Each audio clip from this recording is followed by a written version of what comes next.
Hello everybody, please do subscribe to Oneindia Telugu. Please subscribe Oneindia Telugu. గాలే వేదికగా శ్రీలంకతో జరగనున్న తొలి టెస్ట్ టీమిండియా ప్రధాన స్పిన్నర్ రవిచంద్రన్ అశ్విన్ కు కెరీర్ లో ఓ మైలురాయి. అశ్విన్ కు ఇది 50వ టెస్ట్ కావడం విశేషం. 2 సంవత్సరాల క్రితం శ్రీలంక పర్యటనకు టీమిండియా వెళ్లింది. అప్పుడు కూడా ఇదే గాలేలో ఇరు జట్ల మధ్య తొలి టెస్ట్ జరిగింది. గాలేలో శ్రీలంకతో తొలి టెస్ట్ ఆడే ముందు అశ్విన్ వేరు, ఆ తర్వాత అశ్విన్ వేరు. అప్పటి వరకు ఆడిన 25 టెస్టుల్లో అతను 98 వికెట్లు మాత్రమే తీశాడు. భారత్ ఆడిన గత 13 టెస్టుల్లో అశ్విన్ ని 7 మ్యాచ్ల్లో పక్కన పెట్టారు. అయితే 2 ఏళ్ల క్రితం గాలే టెస్ట్ అశ్విన్ తలరాతను మార్చింది. ఈ మ్యాచ్ లో తొలి రోజు 6 వికెట్లు సహా మొత్తం అతను 10 వికెట్లు తీశాడు. అంతే, అశ్విన్ ఇక వెనక్కి తిరిగి చూసుకోలేదు. ఆ తర్వాత అతడు ఆడిన 24 టెస్టుల్లో ఏకంగా 151 వికెట్లు తీశాడు. టెస్టులో భారత్ తరపున అత్యధిక వికెట్లు తీసిన జాబితాలో అశ్విన్ ఇప్పుడు 5వ స్థానంలో కొనసాగుతున్నాడు. బుధవారం తన 50వ టెస్ట్ మ్యాచ్ ఆడుతున్న అశ్విన్ పాతి జ్ఞాపకాలను పంచుకున్నాడు. టెస్ట్ జట్టులో స్థానం సుస్థిరం చేసుకునే అవకాశాన్ని నాకు ఆనాడు గాలే టెస్ట్ ఇచ్చింది. ఇప్పుడు 2 ఏళ్ల తర్వాత మళ్లీ ఇక్కడికి రావడం చాలా ఆనందంగా ఉంది. క్రికెట్ ఆడడం మొదలుపెట్టిన రోజుల నుంచి చూస్తే 50 టెస్ట్ మ్యాచ్లు ఆడే అవకాశం రావడం నిజంగా గర్వకారణంగా భావిస్తున్నా. ఇకపై ఎన్ని మ్యాచ్లు ఆడినా అదంతా అదనంగా లభించే ఆనందమే అని అశ్విన్ తెలిపాడు. To come back to a place where we did really well. I did really well last time in 2015. It's like a dream come true because it was some sort of a momentous occasion for me then because I was on the way back into the test side and I got a 10-4 here on the. I got a 6-4 on the first day, then went on to get a 10-4 on the fourth day. So third day I think. And it brings back a lot of good memories coming back to the same venue. And 50th test is definitely something that's come about. I'm not able to go back and retrace how I did it, but I'm very grateful for having gotten here. I think every test match is a blessing from here on. Looking ahead, is Ashwin someone who goes back and redraws the goalpost and look at what are the targets that you've set for yourself, and looking ahead, what are the targets that you've set for yourself? Looking behind, I might have set some targets, but I don't think I'll be setting targets looking ahead because that's what's the past. That's what the past has taught me.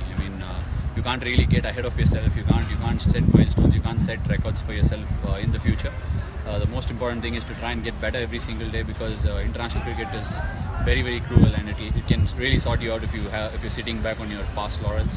It's very important to put it behind. Yes, you can have a cup of coffee and think about it and reminisce it really well, but it's very important to go ahead and try and take one test match at one day at a time. Has the preparations for a test match altered for you after 50 test matches, or is it you keep it plain and simple before a test match? Preparation time and what I want to take as a cricketer getting into a test match is pretty much the same, but I think awareness as a cricketer and my general experience, I can very well sense it. Even today at practice I was able to sense what sort of an experience I can go into this test match with, what learnings I can put into practice, and how much I've become as a kind of a rounded off cricketer over the last few years. All these things give me more knowledge and more perspective going into a game.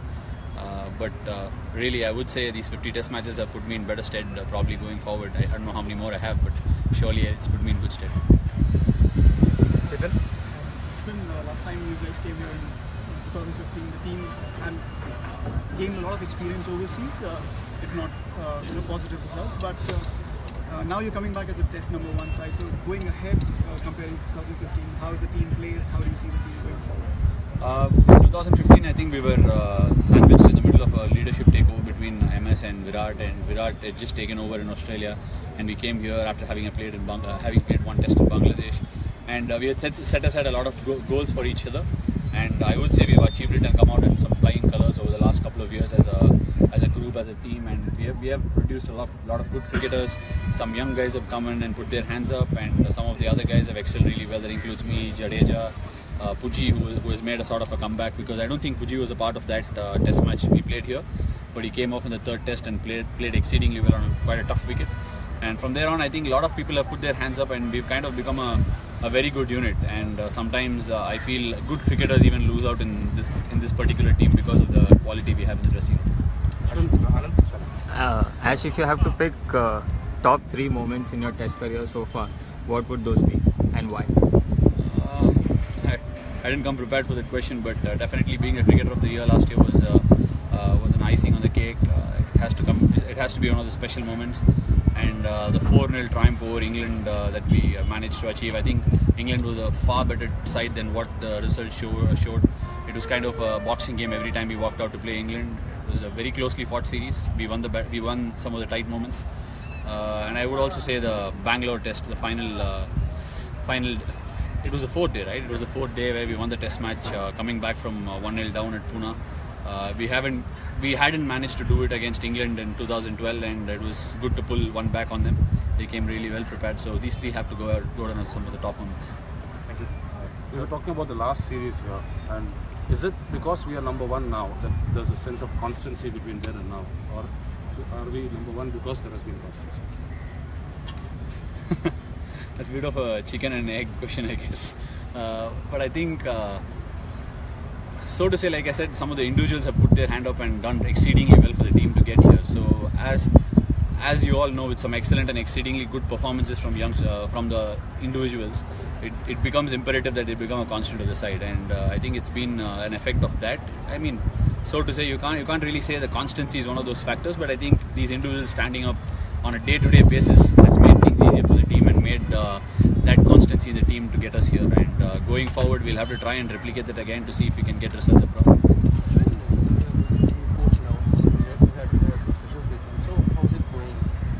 I really thought this was about my 50th test. Anyway, I think I saw that question coming. So I think we well past that moment. The decision has been made, and the decision is definitely not something that I can really comment on. But Ravi has been a fabulous person to have in the dressing room. Even the last time when he was here, I think he was here in Galle, and we lost that test, and he really picked us up from that low point in our careers. And he's someone who can really have a positive influence on the dressing room, and we're looking forward to working together and producing some amazing results. Breaking into the Indian team is really difficult, but is it harder to sustain and play?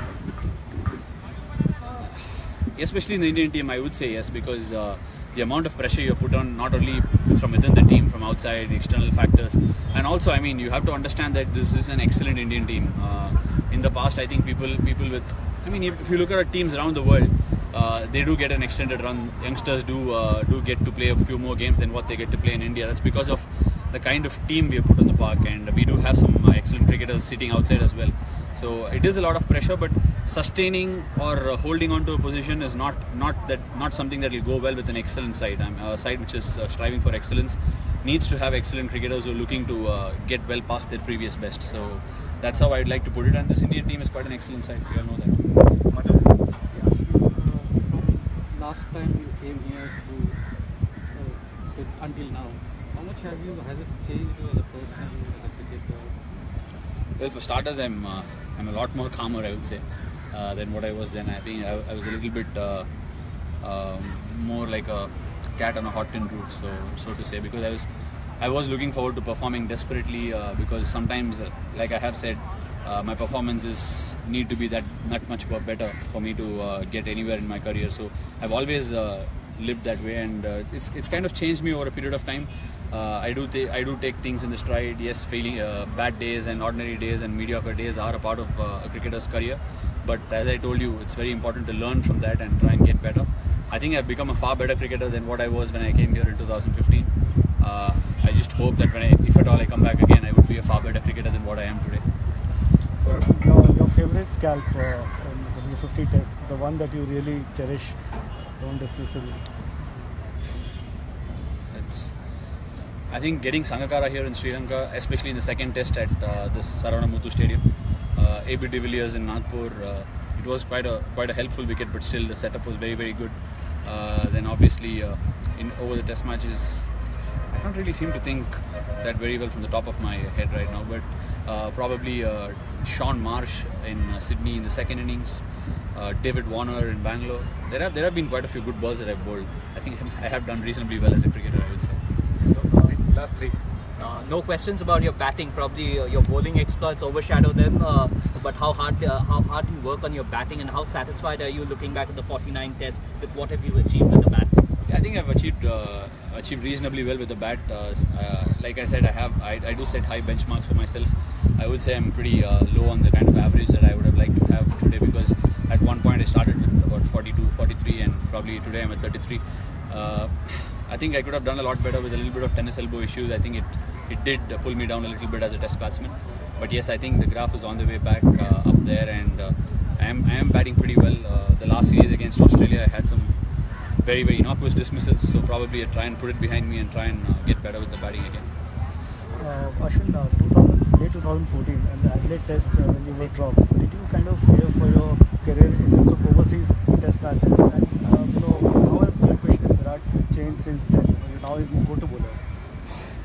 See, that's a question. If I have to answer very bluntly, it might look a little awkward, but it doesn't mean that much to me, to be very honest, because I think as a cricketer, I only want to be excellent. I mean, I don't want to be a survivor by any stretch of imagination. So if it doesn't go my way, it doesn't go my way. I think I can do well in a lot of other careers in my life. I do think I'm intelligent enough to cope on with it. I don't like to hold on to things desperately. I will only do so until I really enjoy doing it. The day I think I cannot improve anymore, or I cannot be excellent, or I cannot perform at the best of my abilities, I don't think anybody needs to tell me. So I'm not a desperate person that way. I just have a lot of pride about myself. I think I can do so much, and all my disappointments, all my improvements, and all the way I talk, everything stems from the fact that I can be excellent. So there is no more to it, and from then on, equations change and equations tend to remain the same. But I think it's only my attitude towards the game, and it's only my performances towards the game that's changed over the years. Ashwin, in the first 50 tests, early half of the first 50 tests, overseas tours, and you've said that it's been a learning experience. Sorry, can you come again? Sorry. First half of the first 50 tests, a lot of overseas tours for you, and like you said, it has been a tough learning curve for you in those overseas tours, and now you embark on the next phase of your test career. Again, a lot of overseas tours coming up. So I mean, if you look back in these 49 tests, as of today I stand on 49, and I will be getting into my 50th test. Until I get out there, I will never be sure of that. That's how my objective towards the game has been. But so to say, I mean, it's been a very enjoyable ride. I haven't looked back and said I've had a lot of overseas tours in the initial phases of my career. I think it's definitely shown me what Test cricket is all about, and I have learned from there. I only got better. I've set far higher benchmarks and far higher expectations out of me. I think as a cricketer, if you can really shut people outside your domain from setting expectations for you, and if you can set your own expectations and benchmark, life becomes a lot more easier. But for me, in my case, it's been a lot more harder, because I think I expect a lot out of me. And in the first 25 test matches that I played, I went on to a very difficult tour of Australia for a finger spinner. Now I realize it was difficult indeed, but the one thing that I'll pride myself upon was when I went the second time out there, I think I was a far better bowler, and I definitely put into practice what I learned from the first tour. So I think I should hold my head high in those regards. And going forward again, home or away, I don't think it really matters. I would try and do the same thing that I've done over the last 2-3 years, and I'm sure things will turn around. If it doesn't, it's okay, it's just fine. One last one. Obviously, the women's team, they did. Sorry, I'm not able to hear The you. women's team yesterday, was so great, yet so far. So what are you say about it? I mean, I was looking for. I really thought they will win the game. They did deserve to win the game. The final of the World Cup was extremely intense. I thought the ladies put out an extraordinary effort last night, but it's quite unfortunate it didn't end our way. I mean, it's very difficult to put a finger and say why we lost, or we should have won, or something like that. But I think the effort has put women's cricket right back on the map, and it's going to change the way women's cricket is being perceived in India. And that's a lot to look forward to, rather than looking at the result. But I thought they put in an outstanding effort, and you can't really ask for more. It was a fabulous effort from all of them. Thank you. Thanks for watching Oneindia Telugu. For more details, keep watching Oneindia Telugu. Please like and share. Don't forget to subscribe. Thank you.